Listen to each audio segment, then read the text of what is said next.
Thank you for tuning in today to Coming Home. My name is Charles Daugherty, and I want to My talk... faith journey coming to Christ was in 1984, and the early part of that was just challenge. In this world, you will have trouble.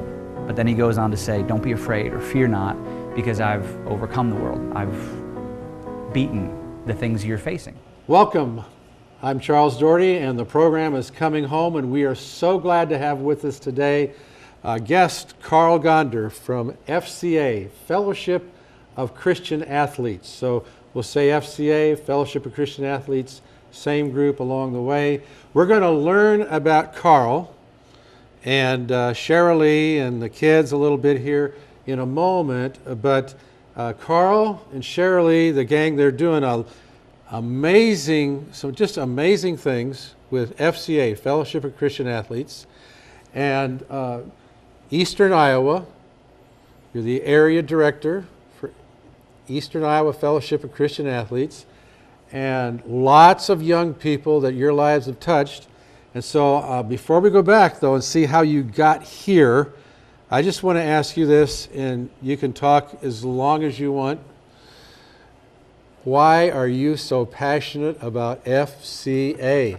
And I know Sherilee is too, because you're right in there together, and both your son and daughter right in there too. So, well, first of all, thank you so much for the privilege to be here today, and for the opportunity just to share a little bit about what God is doing through the vehicle of FCA. But yes, I guess the main reason I'm so passionate about FCA is because of my background, having been involved in sports and coaches. The significant influences in my life were coaches, and other than my family. And so really one of the main parts of FCA is coming alongside of coaches, encouraging coaches to really impact young people's lives.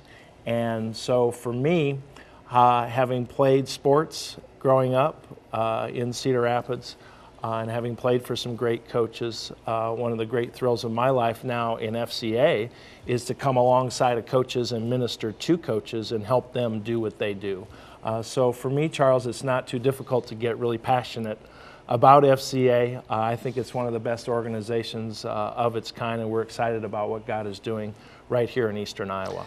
you know, and I'm sure the coaches are glad you're here too, because from my experience, I can remember that far back to high school, coaches have a difficult job.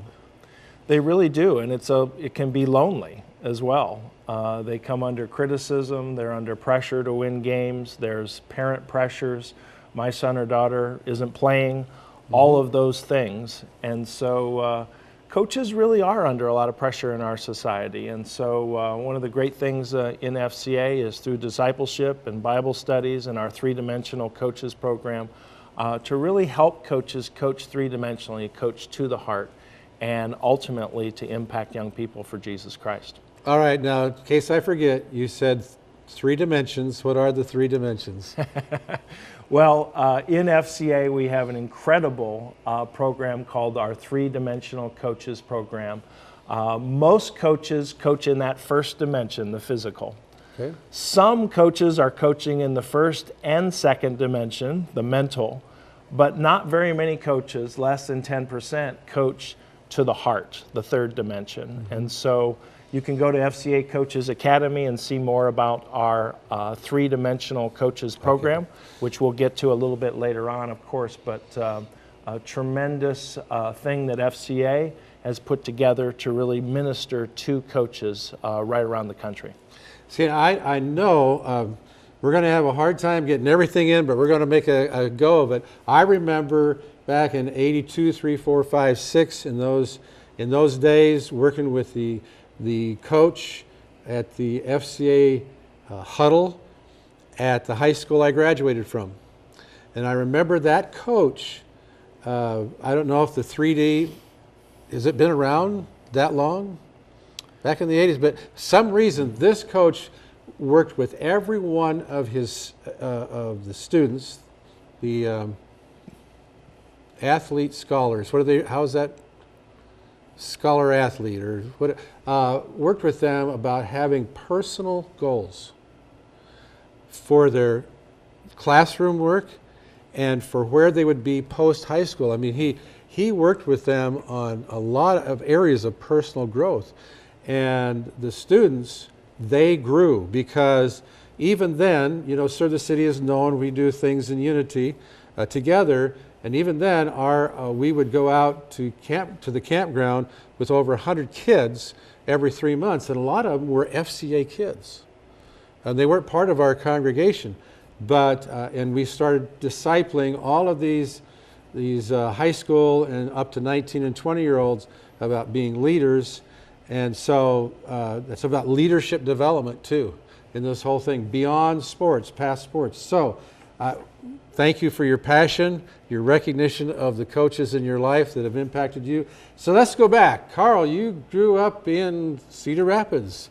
You're Iowa. You're homegrown here. I am an Iowa kid through and through. Grew up in Cedar Rapids, graduated from Cedar Rapids, Washington High School in 1980. I was the kid that would shovel snow in the winter to shoot baskets on the driveway. I was kind of a basketball nut as a kid.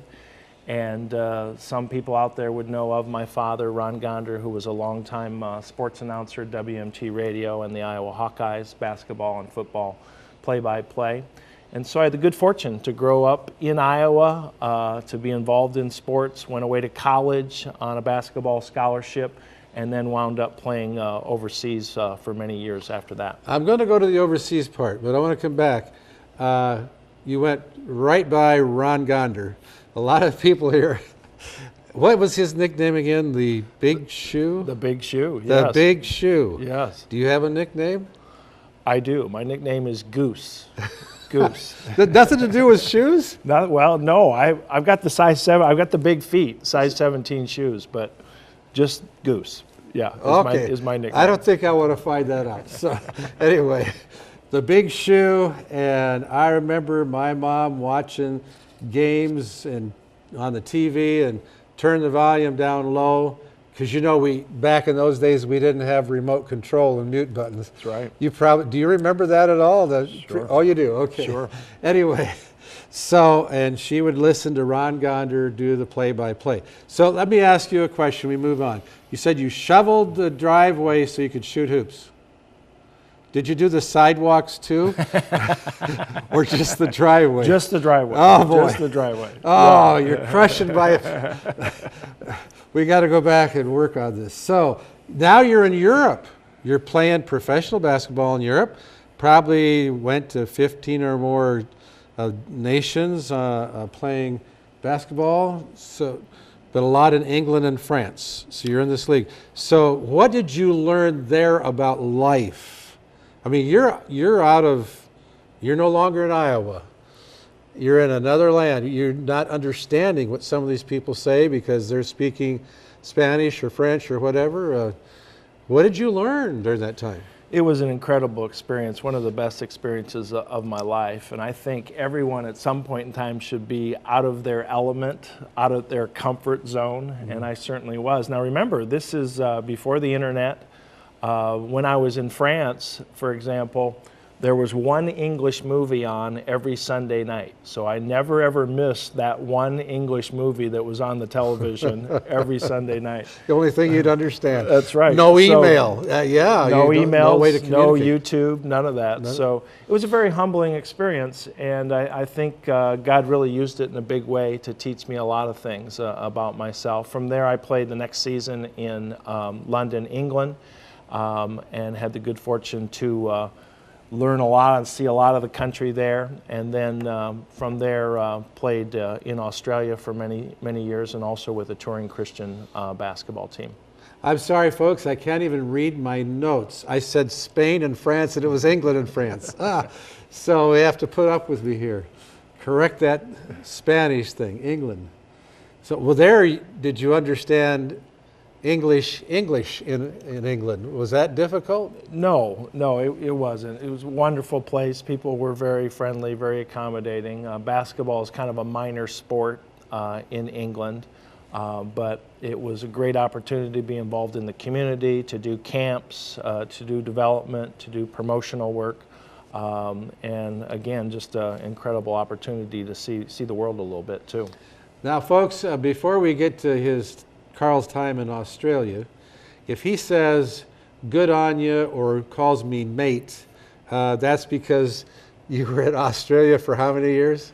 Almost 20 years. Almost 20 years. Oh my goodness. So anyway, and you married an Aussie girl, Cheryl Lee. So, but here you are in England. Now, I know the next step for you is the Spirit Express. So how did that happen? Did you go from England, Pro Ball, to that? Did you come back to the United States, go to Spirit Express? How did that happen? Well, I played the 2 years professionally in Europe and got a call from Don Nelson, who was then the head coach of the Milwaukee Bucks, and he said, hey, we heard about you in Europe. Would you be interested in coming to our free agent rookie tryout camp? So I went to the Milwaukee Bucks tryout camp. There were 16 guys invited, 10 guys 6'10" or taller. There were 4 7-footers there. Oh my goodness. And I think 2 players out of the 16 ended actually making the team. So everyone got cut. From there, I went back to Cedar Rapids, got a phone call the next day from a guy from a touring Christian team called Spirit Express. He said, hey, I saw you at the Milwaukee Bucks free agent rookie tryout camp. Would you be interested in coming and playing a season with my Christian team, which I then did, and then from there, Australia. So here's a lesson, folks, a life lesson. Carl responds to this opportunity in Milwaukee, which turns into really a way for this man from the Spirit Express to meet you, to invite you on this team. God does not waste anything. Absolutely, Charlie. I think, you know, I tell young people when I'm out talking to people, sometimes what you think is your greatest disappointment, God will actually be using that to be the best thing that's ever happened to you. Which in this case it was. So there's not many people you're going to talk to who will say, I'm glad I got cut by an NBA team, but truly that is my story because God had a totally different plan for me.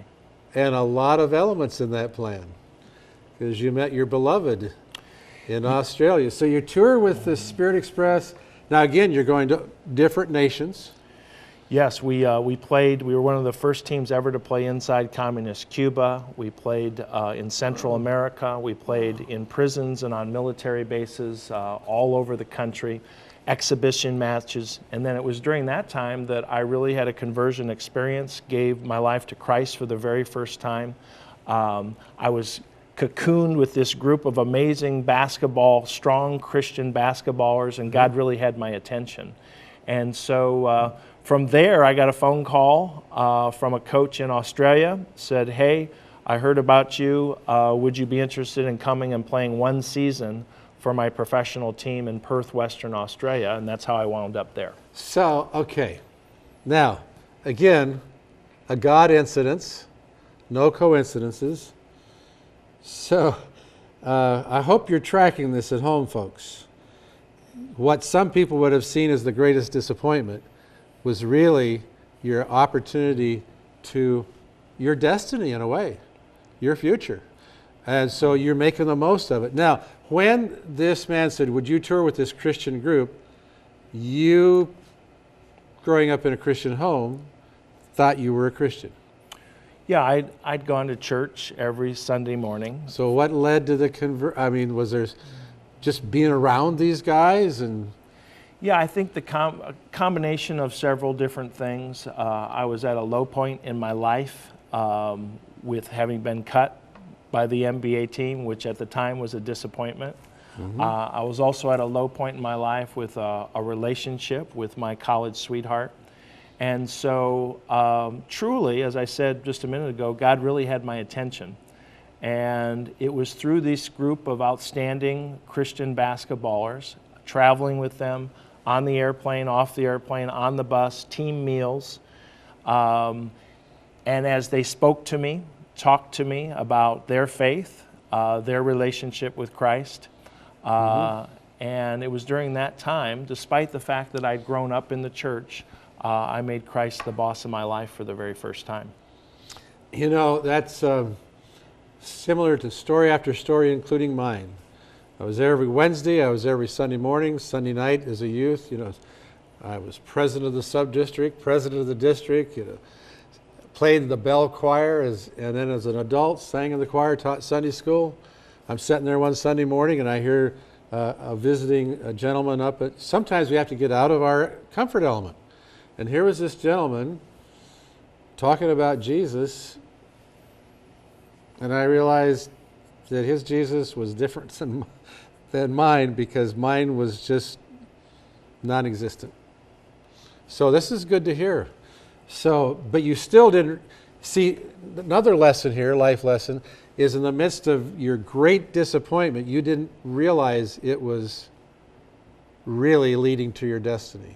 So. No, I mean, I think Romans 8:28 is so true, Charles, because in that time, having had that disappointment, remember, I'm the guy that's on the driveway shoveling snow, shooting baskets. My dream was to play in the NBA. So at the time, I thought my dream was crushed, but really, God was not only starting a whole new work in my life, in my heart, but also He had something much better for me. Yep. And that included this incredible experience playing on the touring Christian basketball team, and then going to Australia, where I met my wife, and both our kids were born there. I was able to play many years professionally in Australia, incredible life experiences, and then wound up actually on staff at a church for almost 10 years there in Western Australia. So you went for 1 year, you played almost 10. And there you go. So, but here again, God doesn't waste anything. And if you're at home right now and you've tuned into this program, I'm talking to Carl Gonder, who is the area director for Eastern Iowa or Fellowship of Christian Athletes. And he is going to tell us about FCA, but we're learning about the man, which is really important at this time. So I've got down here March of 2004. Tell me what that date is about.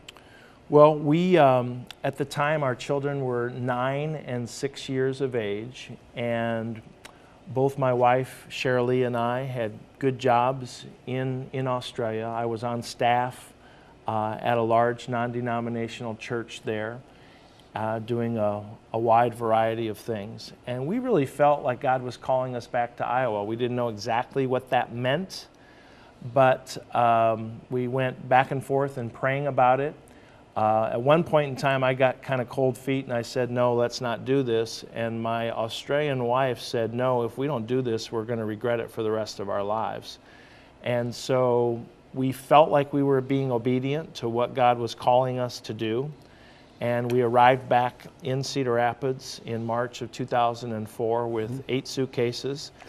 And sort of saying, okay, Lord, we're here now, where are you? And one thing led to another, and both Shirley and I wound up on staff with FCA.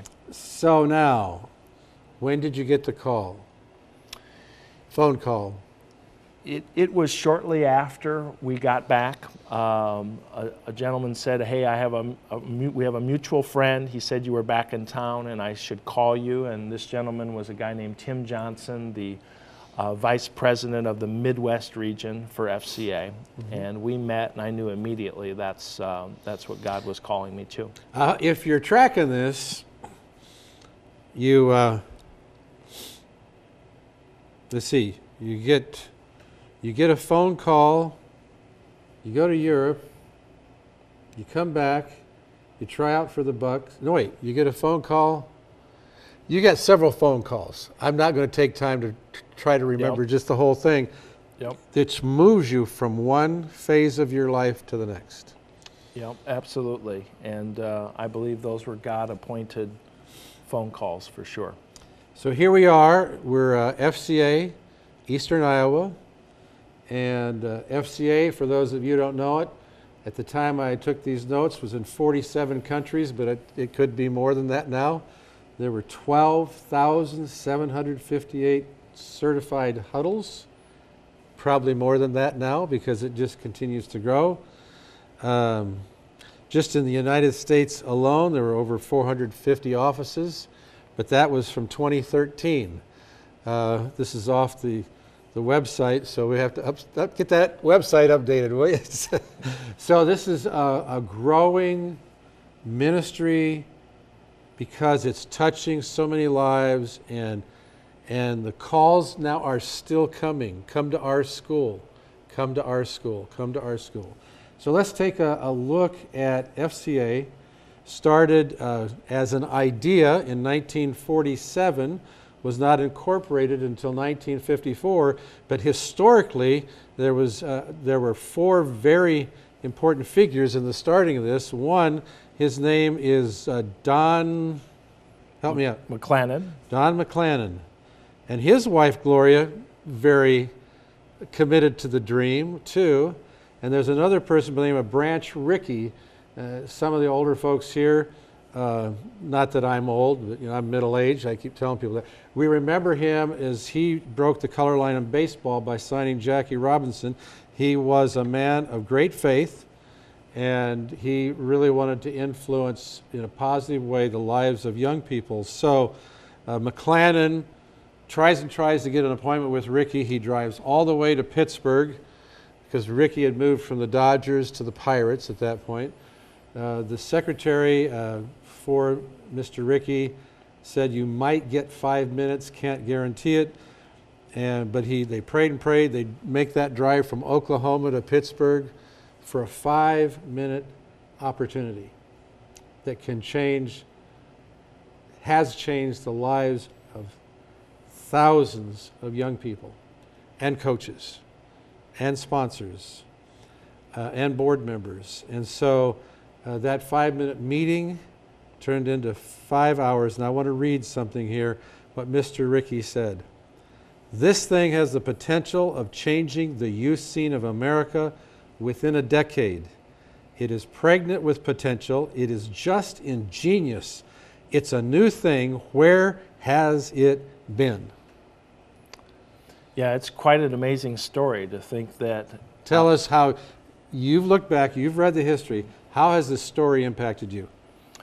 Well, it's truly phenomenal. The first time I went to the FCA National Office in Kansas City, Charles, I was being given a tour of the building, and I went down to the mail room, and I saw the mail slots: Birmingham, Alabama; Anchorage, Alaska; New York, New York; Tallahassee, Florida; Cedar Rapids, Iowa.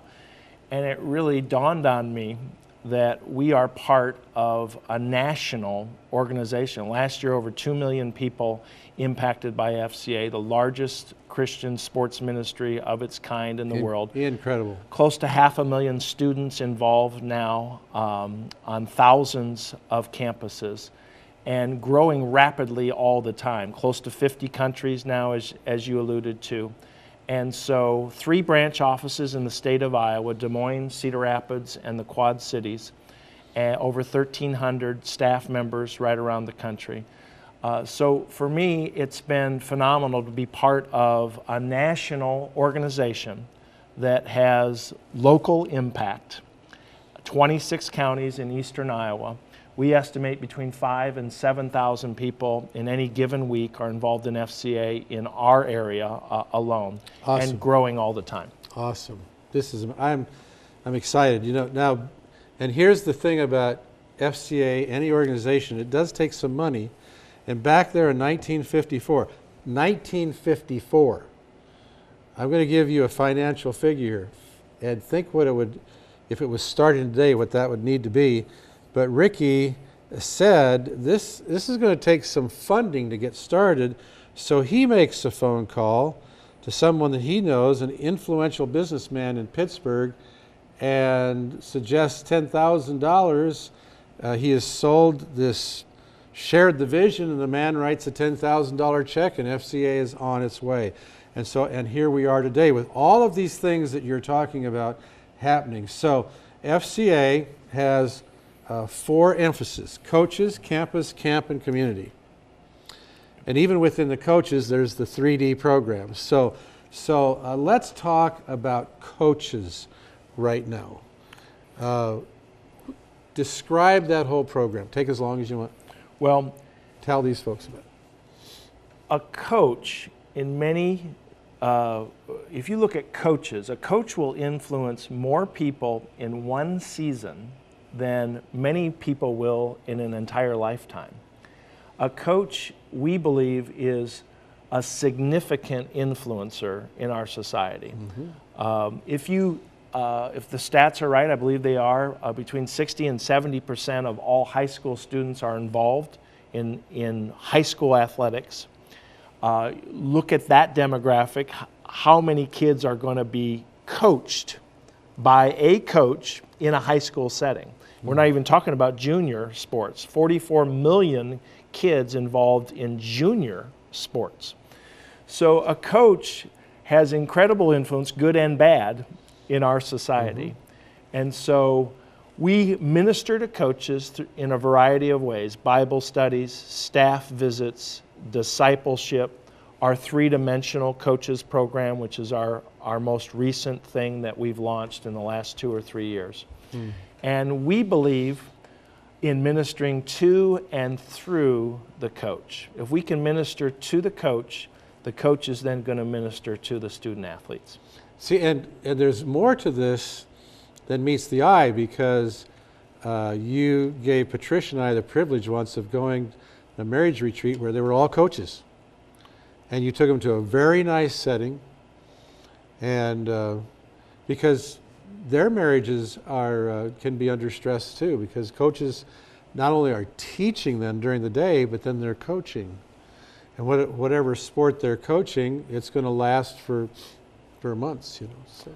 Yeah, absolutely. They are under enormous pressure, and often marriages are under pressure. Coaches' demands now have increased. Many have summer commitments that didn't exist 20 or 30 years ago. So coaches now have requirements that they didn't used to have. And so we're very blessed and very privileged to be able to minister to coaches, to come alongside of coaches, to encourage coaches, to help coaches be all that God is calling them to be. You know, the vision of FCA is to see the world impacted for Jesus Christ through the influence of coaches and athletes. And many people can remember about that coach and the impact that person had on their life. I had the good fortune to play for an outstanding Hall of Fame coach by the name of Don King at Cedar Rapids, Washington High School. He, outside of my family, he probably had more impact on my life than any other single person. I don't think I'm alone in saying there are a lot of people who have been impacted, good or bad, by coaches. And our role in FCA is really to help coaches coach with a God perspective, with an internal perspective. You know, my mind goes to we're not getting paid for advertising, but to a Hallmark advertisement on the Hallmark channel, where the one gal on the state, I think it was the state basketball championship team, she goes around, it was 20 years or 25 years after some anniversary, and all the players sign the card and she delivers it. I'm starting to get emotional. I cry every time I see that, you know, because coaches do have this impact. Now, you have on staff a coach. Was Dan a coach? I know he even played professionally, but tell us about Dan's experience and what he does. Yeah, we actually have two individuals that serve in our coaches ministry area. Dan Dickel has been our coaches ministry coordinator for the last several years and is now serving in a volunteer capacity. He played at the University of Iowa and in the NFL. And now we have a gentleman named Ray Rieslin, who is a longtime head high school baseball and football coach and a head college coach as well, who is now serving in our three-dimensional area to help administer our three-dimensional coaches program. That is wonderful. Besides marriage weekend, I don't know if you're still doing that, but are there other things you do for coaches that they can go to with their spouses if they're married? Yeah, right around the country there's retreats, there's workshops, there's seminars, there's all sorts of things that coaches can plug into. Our main thrust, as we've been talking about, is our three-dimensional coaches program right now. And so I would highly encourage, if you're a coach out there and you're listening to this program right now, wherever you are, you can go to fcacoachesacademy.com and you can learn more about our three-dimensional coaches program. It does, in order for a school to have a huddle, it does require a sponsor in that school. Does it always have to be a coach? Not always. Preferably, we like to identify coaches who have a heart to serve in this area, but our campus huddles, as we call them, are student-led and student-initiated. So people say to me, well, what is a huddle? Well, a huddle simply is a group of kids who come together on a regular basis to encourage each other, to pray for their school, to study God's Word, to have fellowship and fun together. We hope to create an environment through these school-based huddles where God will move. And in our area, we have around 50 huddles. And we go in, we develop student leadership teams, we train and equip those student leadership teams, and then we release those student leadership teams to run their FCA huddle groups. So FCA is very, very volunteer intensive with faculty support, coaches, huddle coaches as we call them, or other faculty members who come alongside these student leadership teams to run these FCA huddle groups in schools. I want to move to the campus after I ask you one more question about coaches. So to go to all these workshops, etc., does the school have to have an FCA chapter for those coaches to go? No, not at all. FCA is open for anyone to participate in at whatever level you'd like to, irregardless whether your school has an FCA huddle, a chapter, or an FCA presence of some kind. Cost? It depends on the workshop, it depends on the seminar, it depends on the retreat. You can go to fca.org or Eastern Iowa FCA and get more information at both of those websites. So if you're watching today and you'd like to be a blessing to your coach, you could do a little research, gather some people together, gather some funds to make it possible for a coach to go to one of these opportunities. That would really be a nice gift, don't you think? Great idea. Yeah, that'd be one way to support the coach who's going to get built up and encouraged, and then all these student athletes that coach is, him or her, are taking care of. They're going to benefit, and your community's going to benefit. So this is I want to plant that idea. Let's move to the campus, because you said they're student-led, student-organized. I remember one of the leaders at one of the high schools invited me to come speak, and that leader is now a full-time evangelist that even at 17, he went overseas to Africa with a very seasoned evangelist, and that evangelist had done a little bit of training with him. A lot of his leadership training had come through FCA, and that evangelist said, here's your interpreter. He'll take you up to this city, go win people to Christ. And he did. It's a great story, and I'll give you the Reader's Digest version of it. But I won't use his name, but a young man calls me at 10 o'clock at night. Yes. And I'm kind of a night owl, so I'm up. And he says, Mr. Gonder, I just went to FCA camp, and I'd like to get FCA going at my school. And school hadn't yet started yet, so he wasn't even at the school. Yeah. He wasn't even a student at the school yet. He was an 8th grader going to be a 9th grader. 8th grader. So I said, I told him, I said, well, you need to go find a faculty sponsor, preferably a coach that might be interested in sponsoring the FCA huddle group. So he called back a couple weeks later, 10 o'clock at night. I've got a coach. So we went, we had the meeting with the coach, but the coach was too busy and just had too much on his plate and just didn't feel like he could do it. So I told the young man, I said, you know what, I'd like you to get at least 2 coaches or faculty people. Not 1, 2. That's your homework assignment. So a couple weeks later, the phone rang. Is it 10 o'clock at night again? 10 o'clock at night. he said, Mr. Gonder, I don't have 2, I have 3. We're meeting at 7 a.m. on Wednesday morning. So we met, sure enough, he had 3. He had the head football coach, he had an assistant basketball, head golf coach, and the dance team coach.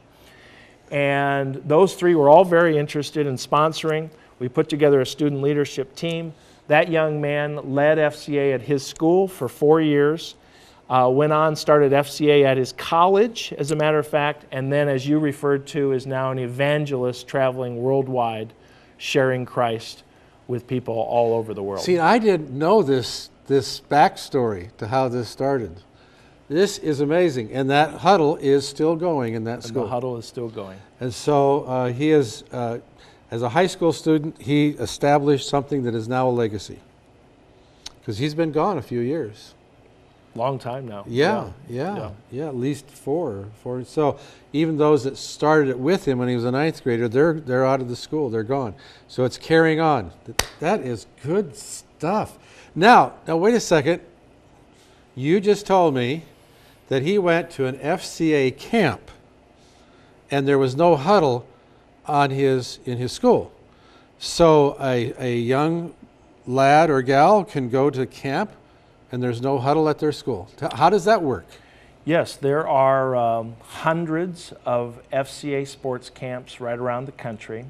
Here in the state of Iowa, we have 2. We have one in Pella, Iowa, on the campus of Central College. And we also have another one at Luther College in Decorah, Iowa. Most of our kids in our Cedar Rapids area go to our Pella sports camp.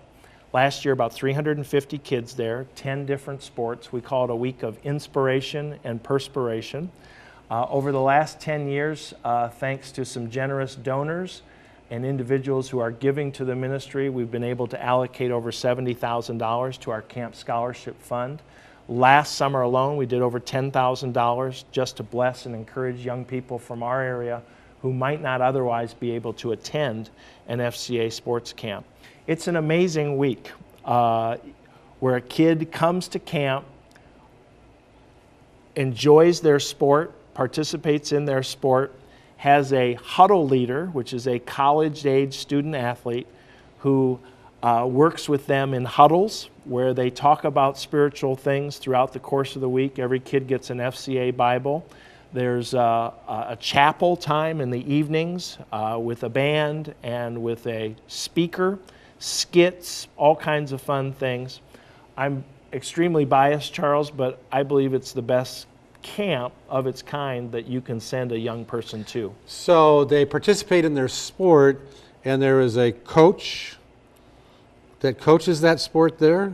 We have lots of coaches who come from all over the Midwest, Christian coaches who come to serve and just give of their time. And I think last year we had about 60 coaches come to this camp to serve and minister to the kids. Now, you're hearing this, folks, and if you're hearing with ears like mine, we've already said that a coach can be, you could scholarship, help a coach to go to workshops, seminars to help them.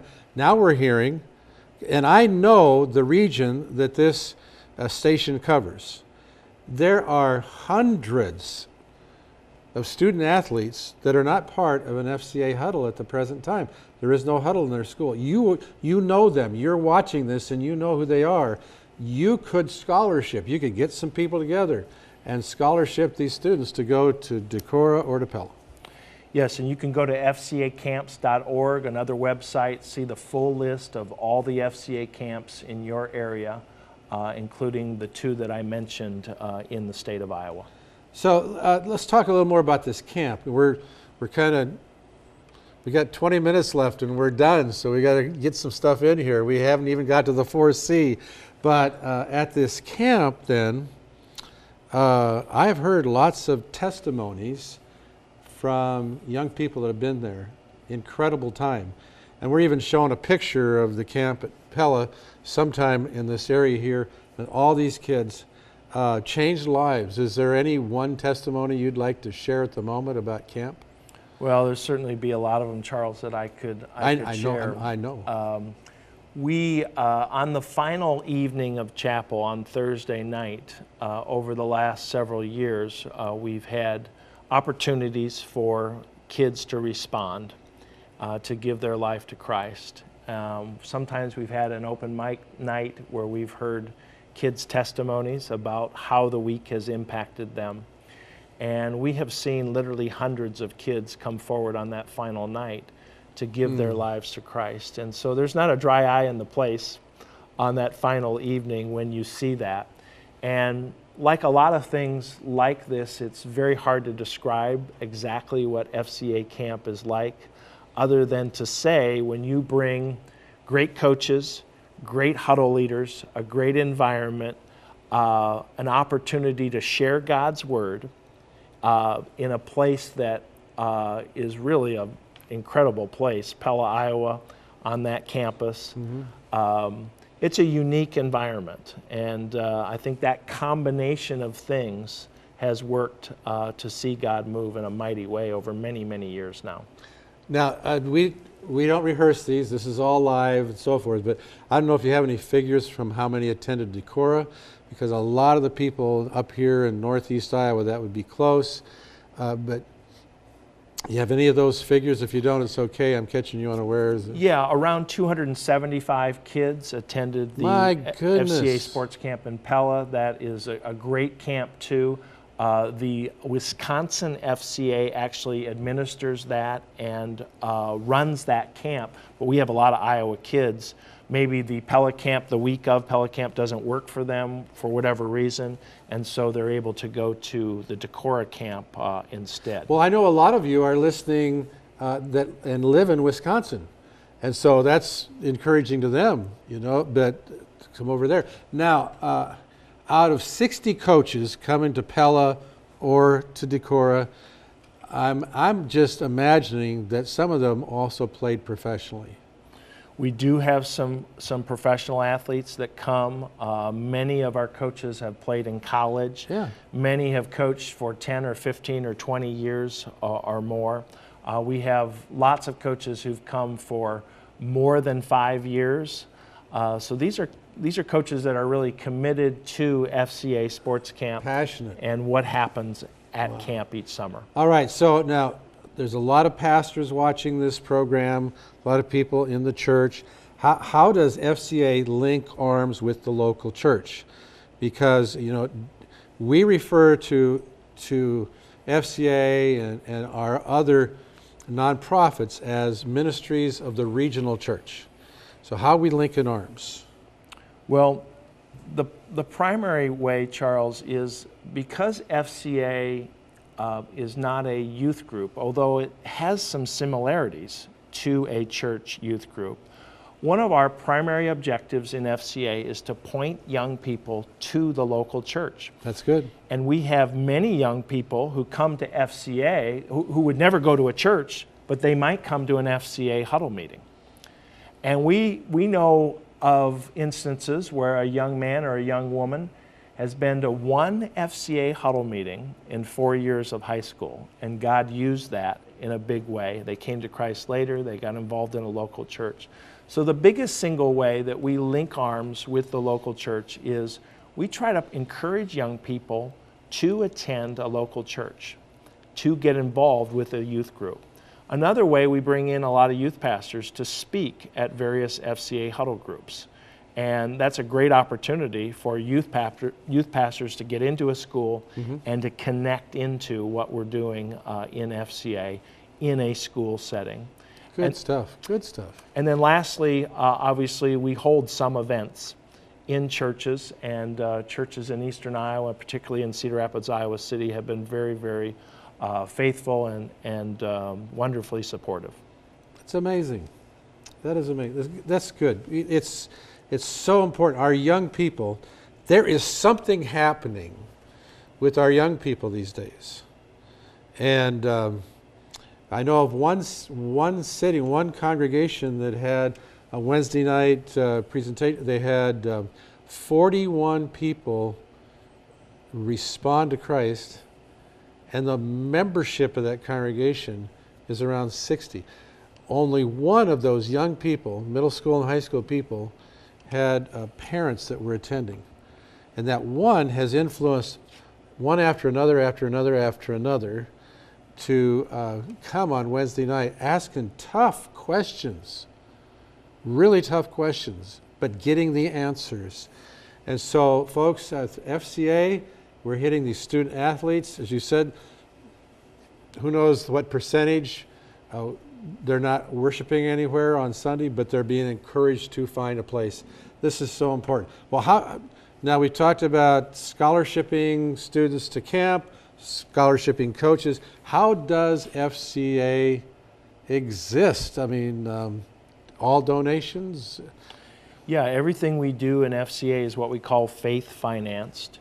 And so we rely on donors, businesses, individuals to give to the ministry of FCA. One of our big goals is to grow our home team base. These are people who are giving $25 a month or $300 a year. And we have 2 fundraisers each year. We have a large banquet that we hold in Cedar Rapids, and we invite people to invest in the FCA ministry once a year around that annual event. We also have a golf event in September that's a smaller event. But to answer your question, FCA is financed through the generosity and faithfulness of businesses and individuals who give at various levels. And you've also opened up another location out of Eastern Iowa. You've got the office in Cedar Rapids, but now you have one up in Cedar Falls. That's right. We have a total of 6 staff members in Eastern Iowa, including a full-time area rep by the name of Ken Troutman, who's doing some wonderful things in the Cedar Falls, Waterloo area, particularly on the campus of the University of Northern Iowa. And we've also recently hired a part-time administrative assistant in Cedar Falls as well. And so that is a satellite office out of our Eastern Iowa FCA office. And then, as I mentioned, my wife, Cheryl Lee, is full-time as our special events coordinator. We have a wonderful office manager by the name of Heather Runyon, and a full-time area rep serving Cedar Rapids, Iowa City. Shannon Waring is her name. And then the Des Moines office also has a staff of people there. Our state director hubs out of that Des Moines office. Dave Turnbull is his name. Has done a wonderful job over 30-plus years now with FCA. And then we also have an office in the Quad Cities headed up by a staff there. So the website for Eastern Iowa FCA is visible on this program at the bottom of the screen at different times. And so we've moved into the 4th C community here. And so I've attended the banquet each year, and I see lots of people there, and I interact with different ones who've been athletes impacted by FCA and now are on your board and who financially support what you're doing in the different areas, and I get to hear the testimonies, and of course you always show the videos of the camps and whatnot. So if you check out the website, Eastern Iowa, I don't have that exact website here. EasternIowaFCA.org. And I should mention too, Charles, our board of directors, 15 wonderful individuals who are serving and providing leadership for Eastern Iowa. That's really a critical part of FCA. All of them impacted by FCA. Absolutely. Passionate individuals for what's going on. So, a favorite story of yours, you and FCA. Share something that you say, oh, I'll remember that the rest of my life. So, well, I can share something fairly recent, Charles, that has been really touching and impacting. Or recently, our board of directors, our ministry team out of our board of directors decided to do an event. And the event was called our Woodlawn Movie Outreach Night. So we partnered with a local church in Cedar Rapids, and we showed the movie Woodlawn. And we invited kids who were involved in FCA or not involved in FCA from throughout our communities to this event. And we had popcorn and drinks and sandwiches and so forth. We had some prizes at the start of it. We showed the movie Woodlawn. And then one of our board members shared a very powerful testimony about how he had come to Christ through FCA. We had 11 kids make a first-time commitment to Christ that night. Amazing. About 35 recommitted their lives to Christ. Well, we followed up with those kids who made first-time commitments. And our staff member, Shannon Waring, invited 2 of those girls to a Bible study that she was doing, made up of FCA kids from our community. Those 2 kids decided to get baptized recently, about 2 weeks ago. And so you never know what God is up to, but through putting on and staging that one event, God really moved in a mighty way, and we believe will continue to move in a big way in the years ahead. This is exciting. I'm going to ask you in a moment here, I'm giving you a heads up to talk from Scripture about the importance of working with young people, reaching out to them, training them up. But supposedly we have people out here, we're down to our last 7 minutes. And so we've rounded third base and we're headed home and the ball's coming. We're going to have to slide. So if somebody said, how do we get a huddle on our school? You know, we talked a little bit about it with the unnamed young lad, but tell them what they need to do. Well, it's fairly simple. As I said, an FCA huddle is just a group of young people on a campus, whether it's a middle school, a high school, or on a college campus, that come together to meet regularly. So the first thing we're looking for is faculty sponsorship, a faculty person or a coach who would be willing to sponsor the FCA huddle group and help start it and help coach a student leadership team. The second thing we do is we identify student leaders to serve that huddle, to advertise it, to promote it, to plan the meetings. And we put together that student leadership team. We coach them, we train them up, and then we launch the FCA huddle group. We have some FCA huddles throughout the state of Iowa that meet once a month. We have some huddles that meet for 20 minutes before school with donuts and juice served. We have some FCA huddles that have kind of a guest speaker format, and they meet over lunchtime. We have some FCA huddles that meet on Sunday afternoons or Thursday nights or whatever it might be. So the form and shape of an FCA huddle group varies a lot from school to school, depending on the school situation. But it's not complicated, it's not hard. Wherever you might be watching this program, if you'd be interested in starting an FCA huddle at a school, you can contact our office at the number that you're seeing or via our website and email. And if you're watching from Wisconsin, they contact you, you can get them in touch with the right people. So I am coming down to that last where you get to wax eloquent here from Scriptures, but some of you watching may think, well, sports is too much hero worship based. And I want to read something here back from Coach Don McClannon, 1954. For some time, I've had the idea of forming an organization of athletes and coaches in this hero-worshiping nation of ours. If athletes can endorse shaving cream, razor blades, and cigarettes, you don't see that anymore. They're not endorsing cigarettes. This is 1954. Remember that. This is 46, 60-some years ago. If they can endorse these things, surely they can endorse the Lord too. So my idea is to form an organization that would project you as Christian men before the youth and athletes of our nation. This is critical. Jesus is my hero, but there's a lot of people out there that they pound their chests and I'm number one, and they're almost hero worshiping themselves. And so we're not going to get rid of that, but we can use that for the glory of God. So address this hero worship part. Well, you're right, Charles. I think sometimes, as big a sports fan as I am, sometimes we have made sports into more than it should be. Mm-hmm. However, FCA is trying to use that to see people won for Jesus Christ. Amen. And so we think that's a really good thing. and an incredible opportunity with our sports mad culture, the number of kids who are involved in sports, the influence of the coach.